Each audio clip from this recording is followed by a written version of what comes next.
বড়দিনে স্যান্টা ক্লজের উপহার পাওয়ার অপেক্ষা করে থাকে ওর বয়সী কচিকাচারা।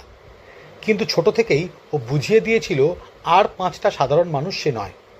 পথশিশুকে নিজের উপহারটা দিয়েই আনন্দ পেয়েছিল। মেয়ের এই কাণ্ড দেখে বাবার চোখে আনন্দের অশ্রু চলে এসেছিল। তারপর থেকে প্রতি বছরই বড়দিনে পথশিশুদের খাওয়া দাওয়া ও উপহারের আয়োজন করে বাবা, সাথে পুরো জানা পরিবার। এবছরেও সেই রকম আয়োজন করা হয়েছিল। হাওড়ার নিউ করলার জানা পরিবারের তপন জানা আজ থেকে 1000 পথশিশুর হাতে উপহার তুলে দিলেন। শুধু পথশিশু না, আশেপাশের গ্রামের শিশুরাও সামিল হয়েছিলেন এই উৎসবে। পরের বছর আরও বড় করে বড়দিনের উদযাপন করাই লক্ষ্য জানা পরিবারের। জানা পরিবারের এমন মহৎ কাজের সাক্ষী রইলাম আমরাও। আমাদের তরফ থেকে জানা পরিবারকে রইল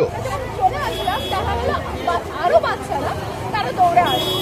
সেখান থেকে আমাদের এই চিন্তা ভাবনা তখন থেকেই ভাবা হলো যে